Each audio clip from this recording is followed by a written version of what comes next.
It's 3 p.m. and time for the Daily Community Briefing. Team coverage of the latest local news important to you.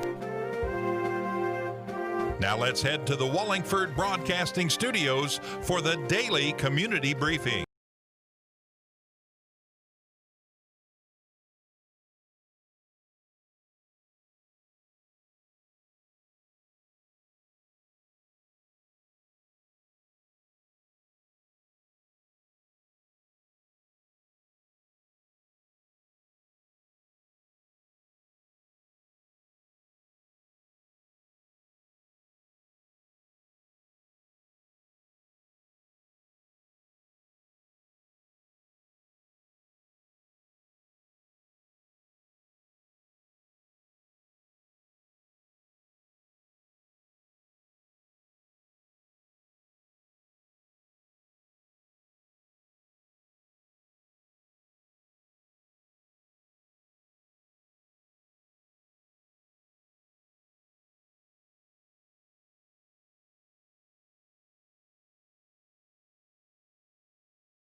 Good afternoon, everyone, and welcome into your daily community briefing here on this Wednesday afternoon. I'm Michael Watkins along with you. And today we've got the details on a local church who has to stop in-person services after a coronavirus outbreak. We've got a statement from the Madison County Board of Education on the latest update from the governor and when they will have their plan for the school year following the latest mandate. Ed McDaniel talks to us about new officers who were sworn in yesterday and why it was a big deal for the city. Another phone scam is going around, and the Berea PD wants you to be informed. We've got the details on that. We've also got information on a new plan for this year's Kentucky Derby and an interview with Carlos Coyle about the amount of overdoses that have been seen since the epidemic began. Our newscast today is brought to you by Bishop's Small Engine Repair, your home for all the best outdoor power equipment like Cub Cadet. Check out their curbside shopping on North Estill Avenue in Richmond. We're also brought to you by SCRUBSIES, a scrub and embroidery retail store at 519 Hampton Way, taking care of the ones who take care of us with scrubs for men, women, shoes, and more. Like them on Facebook for more information. And Davis & Powell Funeral Home. Davis & Powell Funeral Home in Berea has the best aftercare in the business. When every detail counts, remember Davis & Powell Funeral Home. In our lead story today, a church located along Highway 25 in Berea has made the decision to temporarily suspend in-person services following multiple positive COVID cases among its members. In a social media post, the Church on the Rock announced its choice to close its doors until further notice. This comes just weeks following the recent revival the church held at the end of July, and this multi-day event saw members from the Church on the Rock congregation as well as members from other churches gather indoors at their sanctuary. The Madison County Health Department has recorded over 90 local positive COVID cases since last Friday. And in a video announcement posted to the Church on the Rock Facebook page, Senior Pastor Mark Sarver revealed that he and members of his family are among those who have recently tested positive for COVID-19. The church has stated that its staff is currently working from home in an effort to prevent further spread of the virus, and the safety of our congregation and community is of utmost importance to us. The social media post reads, Health Department officials are continuing to urge the public to remember to maintain proper social distancing techniques and to be aware that going out into public venues increases risk of exposure to the virus. Well, in a unanimous decision, the Richmond City Commission has agreed to have law enforcement and the county attorney investigate alleged misconduct charges against Commissioner Jason Morgan and a city employee. Morgan allegedly coerced a city employee from the IT department to access personal information from another employee's computer. Morgan was not present at yesterday's meeting. Well, following the governor's recommendation to public schools to have virtual learning instruction as their sole method of education, Madison County Schools held a meeting to consider reopening options. In a social media post made this morning, which was yesterday morning, Madison County Schools revealed their course of action moving forward. The post reads, From the beginning of this pandemic, it has been our intention as a district to offer options for families that include in-person and virtual attendance. We remain committed to our belief that in-person instruction is what is best for kids. Yesterday morning, district leadership worked to consider the direction of our district if we are mandated to follow the governor's recommendation. The Board of Education will hear recommendations from Superintendent Gillum at its meeting Thursday evening regarding the plan to move forward, and a detailed update will be released immediately following that board meeting. Well, yesterday I spoke to City Commissioner Ed McDaniel, and Ed spoke about the financial situation for the city, and we also talked about what happened yesterday morning. 6 new officers were sworn in, and while officers are sworn in all the time, this one was a big moment for the city of Richmond as officers Vale, Adkin, Knight, Skees, Bates, and Hetrick now put the department at full strength. To tell us more about the ceremony yesterday and to give us an update on the city, here's Commissioner Ed McDaniel. It was a really great morning. We swore in 6 new officers. All of them are going to just do an outstanding job for the city of Richmond. But, you know, when I first took over as commissioner a couple of years ago, one of my biggest goals was always the first responders. And for me and for the rest of the commission, because we share the same vision, this was a special day because for the first time in well over 10 years, our Richmond Police Department is at full strength, and because of the COPS grant that we were able to secure, we were actually able to hire one more. So we're actually at full strength plus one. When you talk about being at full strength, how many police officers is that within the department? That would be 62. And are all those full-time police officers? Yes, sir. Every one of them. Wow, so that's a pretty big deal for the city. What is the longest tenured officer that's within the department? It would have to be Rodney Richardson. It was a big day this morning, and I know that the city of Richmond is in good hands with these new officers. Is there anything else going on within the city that's coming up? I know with the pandemic, it's been very interesting and very hard for you all. You're having to meet via Zoom call and everything else. And just give us an update on what's going on within the city. Well, it's, we're actually lucky. We're lucky to have a staff at City Hall that really cares about the citizens of Richmond. And you've got people like Rob Meinerich, the city manager, that really and truly occupies his entire day with just thoughts of what's happening now, how do we protect our citizens, and, of course, abide the governor and his recommendations as well. And at the same time, you have to be able to afford your businesses to be able to make a living. This COVID-19 has really hit hard, and it's hit folks in the pocketbook really hard. And, it's really heartbreaking to sit and watch people that are struggling, and you really can't do anything about it, because of the stipulations that's been put on the cities by the state. And, right now we're seeing a surge in COVID cases, but we're testing a lot more. Yeah. And, of course, our numbers are going to go up. The biggest thing that I would recommend is, wear your mask out in public, social distance, and let's try to do the best that we can to limit the spread of this. The quicker this thing's gone, the quicker we're back to normal, and everybody can start making money again. But it's been hard for the city because, after the last shutdown, the city had taken a $5 million shortfall. And luckily, again, we go back to the management of the city being excellent. They were prepared for it. We had money saved for that. And so we were able to continue business as usual. And but now if we have another one, I want to make the purse strings a whole lot tighter. But, this year we were really happy because even though we had the $5 million shortfall, we were able to, pass a really good budget and also give the city employees a 2% raise, which was something that no other city was able to do.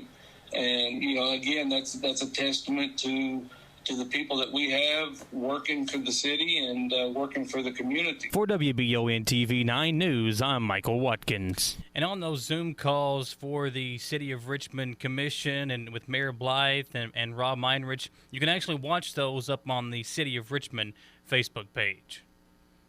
Well, according to the Berea Police Department, citizens of Berea are receiving text messages from telephone number 606-428-2648 requesting gift cards to be sent to help a family with COVID-19. The police department asks that you do not send gift cards or give out any personal information, as this has been declared as a scam. It's now time for our first commercial break. When we come back, we've got lots more to get to, including those coronavirus case numbers for Estill, Madison, Laurel, and other surrounding counties. Folks, do not go anywhere. We're coming back on your stations of Wallingford Broadcasting live on 100.7 The Coyote and WBON TV, Channel 9. Davis & Powell Funeral Home in Berea. From our attention to detail, a diverse staff, and the best aftercare in the business, there's no better local choice to take care of your family in a difficult time than Davis & Powell. Call in to discuss pre-planning and preparations so there'll be no additional burden on your family. Davis & Powell Funeral Home in Berea. For additional information, check them out at davisandpowellfuneralhome.com. Davis & Powell Funeral Home, always going the extra mile. I'm Michelle. And I'm Jennifer. And in the spring of 1992, Bishop Small Engine Repair was born in our mom and dad's barn in Estill County. Then in the fall of 1992, we made the move to Madison County, where we are today. With the support of our family, customers, and community, we have continued to grow in the outdoor power industry. With a full line of products from Kokudet, Grasshopper, Echo, and Shindawa, we can help you tackle your yard so you can enjoy it with your family. Bishop's Small Engine Repair, where our focus is our customer. Stop on in, 119 North Estill Avenue in Richmond. We can't wait to see you. Get the money you need now. Apply for a home equity line of credit at Cumberland Valley National Bank today, with no payments for 6 months and low rates. There's never been a better time to tap into your home's equity. The Estill Clinic and Urban Healthcare Pharmacies are focused on providing the best care possible for the people of Estill County. Our care for our patients and our community is what sets us apart. With society's fast pace, we want to make sure you leave with the information you need about your medications.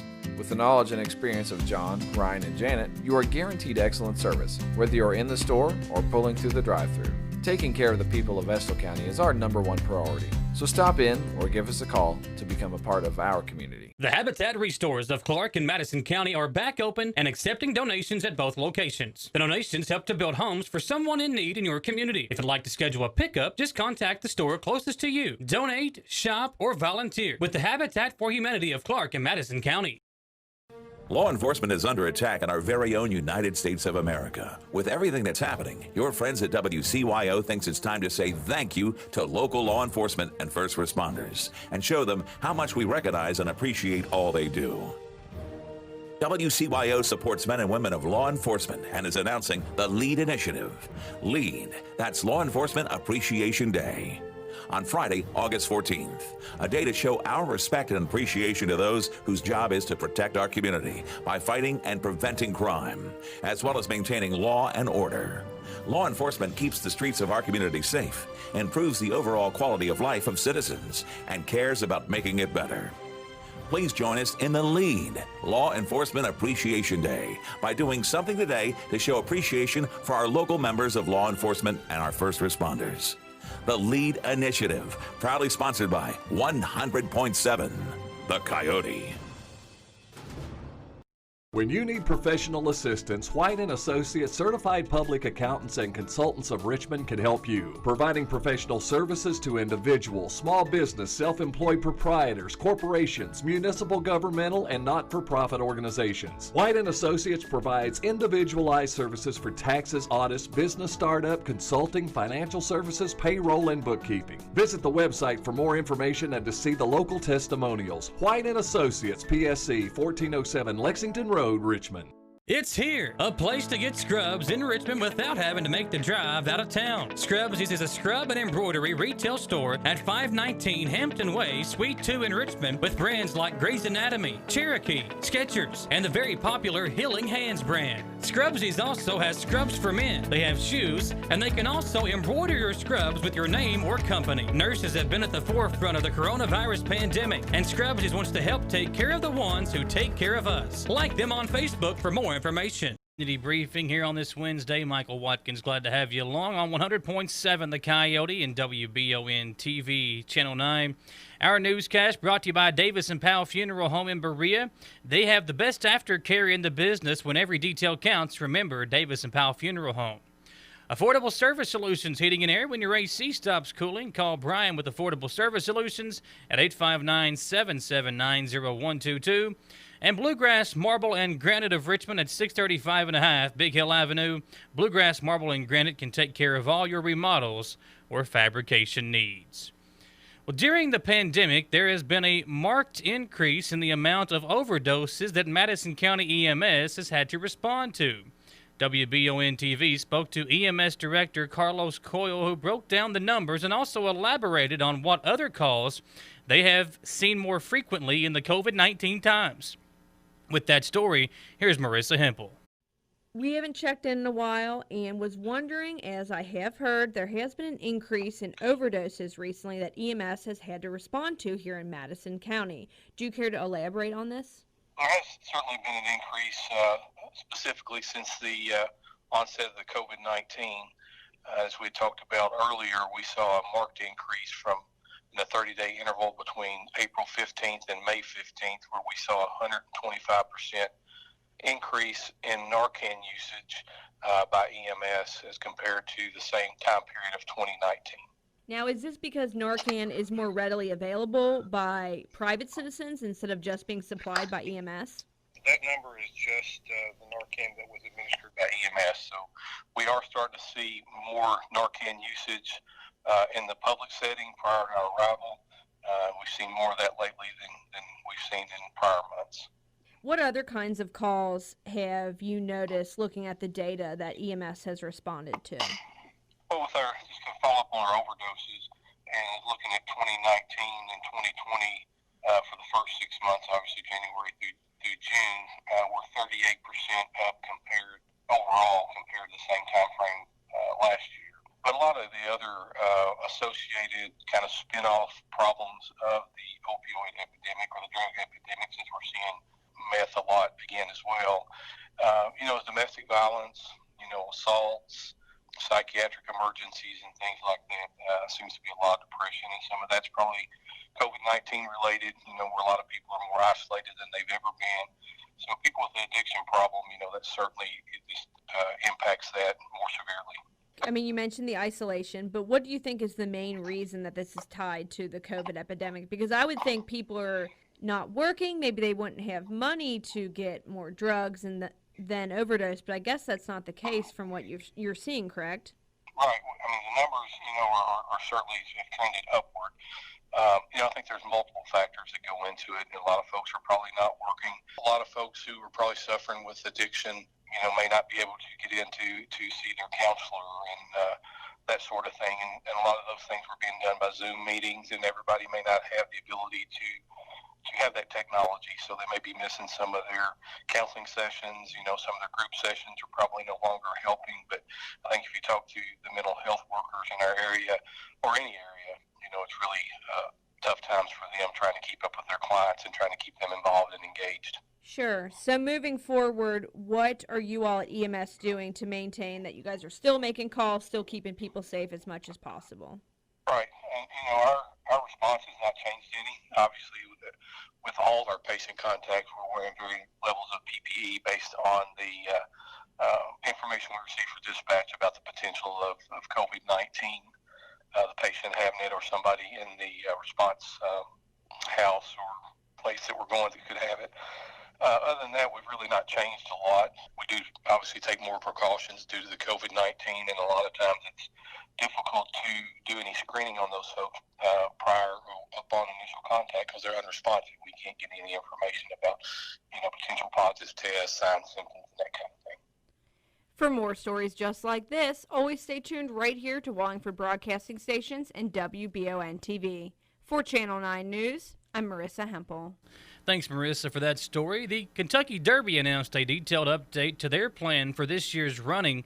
Churchill Downs racetrack officials today released a 62-page operations plan that will limit the number of people who can attend the 146th running of the Kentucky Derby, which is set to take place on Saturday, September 5th.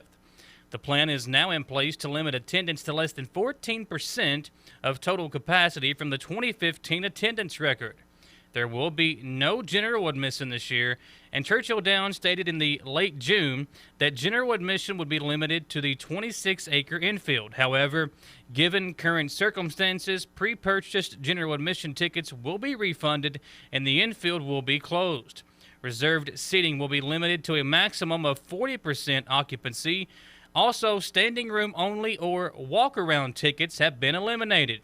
All outdoor ticket holders will be reseated in a new comparable location either prior to or during the event to provide for maximum distancing, and compliance of Churchill Downs public safety measures is a condition of admittance and will be strictly enforced.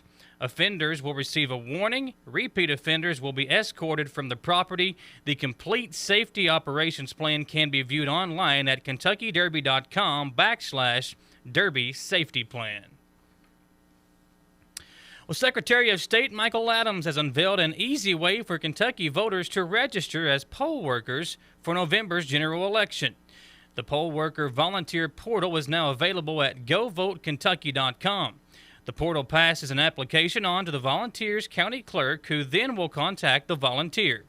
The number of poll workers in Kentucky is at a critical low. The availability of poll workers will dictate how many polling locations are available on Election Day. If a county doesn't have enough poll workers, it limits the county clerk's ability to offer in-person voting. Just as we've made it easy to vote, we've made it easy to serve your community by volunteering to work the polls, Adams said. Whatever your politics, we need your help so we can offer in-person voting and also so we can ask less of our elderly poll workers who usually volunteer. The Laurel County Sheriff's Office reports arresting Mac E. Jones, age 39, of Williamsburg early Wednesday morning. The arrest occurred on North Main Street in London following a traffic stop conducted on a gray Ford Fusion for an alleged equipment violation. During the stop, deputies report that the driver was operating on a suspended license. Deputies also report that the driver was allegedly found in possession of a handgun while being a convicted felon. In addition, according to the deputies, the driver was also found in possession of suspected crystal methamphetamine, Suboxone, marijuana, and a large amount of U.S. currency. Jones was charged with operating on a suspended or revoked operator's license, trafficking in a controlled substance, possession of a controlled substance, possession of marijuana, possession of a handgun by a convicted felon, failure to wear a seatbelt, and a rear license plate not illuminated. Jones was lodged in the Laurel County Correctional Center. It's now time for our second commercial break. We appreciate you being with us on this Wednesday, and we told you earlier, when we come back, those coronavirus numbers for Estill, Madison, Laurel, and other surrounding counties coming your way next on your daily community briefing right here on 100.7 The Coyote and WBON TV, Channel 9. Davis & Powell Funeral Home in Berea.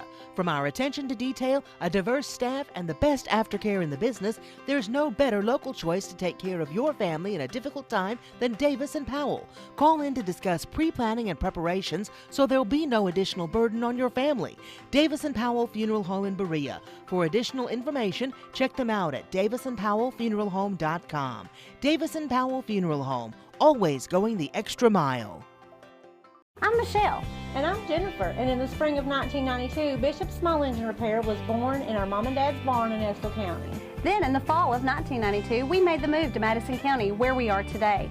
With the support of our family, customers, and community, we have continued to grow in the outdoor power industry. With a full line of products from Cupcake, Grasshopper, Echo, and Shindawa, we can help you tackle your yard so you can enjoy it with your family. Bishop Small Engine Repair, where our focus is our customer. Stop on in, 119 North Estill Avenue in Richmond. We can't wait to see you. Get the money you need now.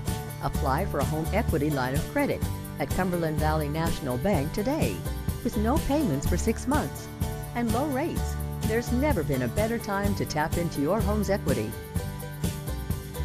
The Estill Clinic and Irvin Healthcare Pharmacies are focused on providing the best care possible for the people of Estill County. Our care for our patients and our community is what sets us apart. With society's fast pace, we want to make sure you leave with the information you need about your medications. With the knowledge and experience of John, Ryan, and Janet, you are guaranteed excellent service, whether you're in the store or pulling through the drive-thru. Taking care of the people of Estill County is our #1 priority. So stop in or give us a call to become a part of our community. The Habitat Restores of Clark and Madison County are back open and accepting donations at both locations. The donations help to build homes for someone in need in your community. If you'd like to schedule a pickup, just contact the store closest to you. Donate, shop, or volunteer with the Habitat for Humanity of Clark and Madison County. Law enforcement is under attack in our very own United States of America. With everything that's happening, your friends at WCYO thinks it's time to say thank you to local law enforcement and first responders and show them how much we recognize and appreciate all they do. WCYO supports men and women of law enforcement and is announcing the LEAD initiative. LEAD, that's Law Enforcement Appreciation Day. On Friday, August 14th, a day to show our respect and appreciation to those whose job is to protect our community by fighting and preventing crime, as well as maintaining law and order. Law enforcement keeps the streets of our community safe, improves the overall quality of life of citizens, and cares about making it better. Please join us in the LEAD, Law Enforcement Appreciation Day, by doing something today to show appreciation for our local members of law enforcement and our first responders. The LEAD Initiative, proudly sponsored by 100.7 The Coyote. When you need professional assistance, White & Associates Certified Public Accountants and Consultants of Richmond can help you, providing professional services to individuals, small business, self-employed proprietors, corporations, municipal, governmental, and not-for-profit organizations. White & Associates provides individualized services for taxes, audits, business startup, consulting, financial services, payroll, and bookkeeping. Visit the website for more information and to see the local testimonials. White & Associates, PSC, 1407 Lexington Road, Richmond. It's here, a place to get scrubs in Richmond without having to make the drive out of town. SCRUBSIES is a scrub and embroidery retail store at 519 Hampton Way, Suite 2 in Richmond, with brands like Grey's Anatomy, Cherokee, Skechers, and the very popular Healing Hands brand. SCRUBSIES also has scrubs for men. They have shoes, and they can also embroider your scrubs with your name or company. Nurses have been at the forefront of the coronavirus pandemic, and SCRUBSIES wants to help take care of the ones who take care of us. Like them on Facebook for more information. Back on your daily community briefing. Yesterday, Governor Andy Beshear and the First Lady had a scare as they both woke up feeling a little bit ill, but good news, they both tested negative for COVID-19. And the presser went on at 4 o'clock yesterday with a recap of that. Here's WBON TV's Ron Likens. Tuesday started off a little scary for Governor Andy Beshear and the First Lady as both were showing symptoms of COVID-19. This morning, late in the morning, started feeling bad with a lot of the symptoms that can suggest COVID-19. Because of that, immediately isolated, canceled events we had in the afternoon. A couple hours later, was able to get one of the PCR tests that has come back negative. But let me say that just even the short wait that I had to endure gives me newfound empathy for those that are having to wait even just a couple days to get their test returns back. So I'm going to continue to try to lead with that empathy, and hopefully it makes me a better governor in addressing this virus. During yesterday's press conference, the governor announced 562 new cases and 8 new deaths. The governor did talk about a suggestion of schools now starting with in-school instruction. He says he wants children back in the classroom, but only when it's safe. I'm committed. I'm committed to getting our kids back in school in a safe manner. We're going to work towards that. We're going to make sure we wear our masks. We're going to make sure that we follow social distancing, and we are going to work really hard in the weeks now that we have to get there to make sure that we can reduce this positivity rate, reduce our number of cases to protect our kids and our teachers. Tuesday, the Madison County School Board announced it will follow the recommendations of the Kentucky Department of Education and the governor's office and cancel the planned in-school instruction, at least for now. From the WBON TV 9 newsroom, I'm Ron Likens.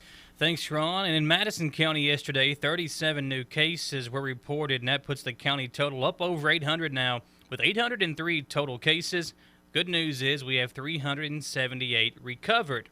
Of the 424 current active cases, now we see a number 3 in the hospitalized chart, and with the 421 battling the virus at home, hopefully those folks can continue to do that, and we can see a low number in that hospitalized chart. Estill County numbers yesterday, they had 1 move out of isolation and into the recovered totals. Now 33 total cases, 24 recovered, 9 active cases, and 19 pending results.